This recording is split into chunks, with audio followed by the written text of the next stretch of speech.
કેવો મારા કલેજા એમ બધા મજામાં છે, કેમ કે મારા બ્લોગ જોતા એ બધા મજામાં જ હોય. કેટલા ટાઈમથી એવું થતું કે લોંગ બ્લોગ મૂકવો છે, તો આજે એક લોંગ બ્લોગ થઈ જાય. શોર્ટ બ્લોગ તો 4-5 દી એકવાર મૂકું છું, પણ મેં આજે લોંગ બ્લોગ મૂકીએ. તો હું મારે એક વાડી છે આ નજીક જ છે, આપણે ઘરથી 100 મીટર દૂર થતી છે. આંટો માટો મારતા હોય તમને દેખાડી દઈ. તો હું વાડીએ જાઉં છું, બ્લોગમાં બના રહી ગયો આ છે વાડીનો રસ્તો.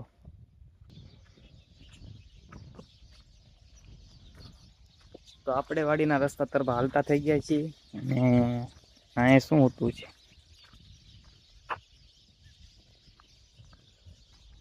ગલુડું સૂતું હતું અહીંયા.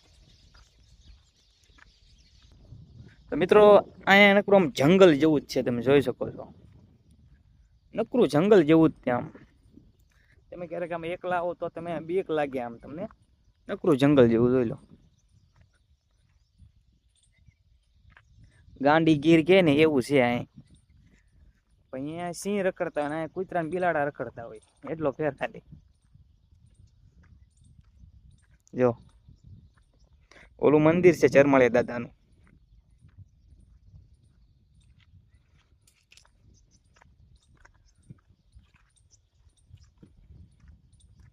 હવે થોડીક જ આગી છે વાડી આપડી.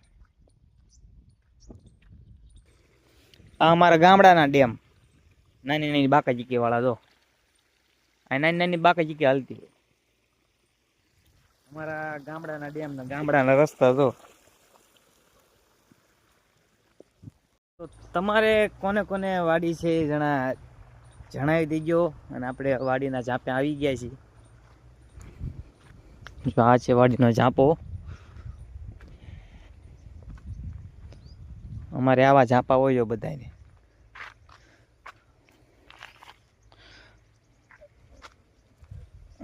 બાઈન લાગે છે.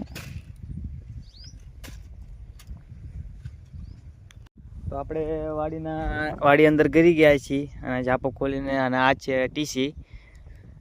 તો આમ વાડી આમ સાથે આમ કુદરતી વાતાવરણ સાથે મજા દી, એની વાત જ અલગ છે.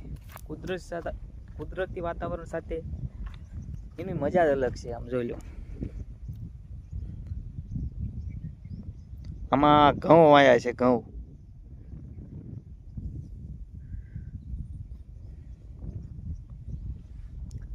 આમ કયો ને કે આમ કુદરતી વાતાવરણ સાથે આમ તાજગી દી આવે.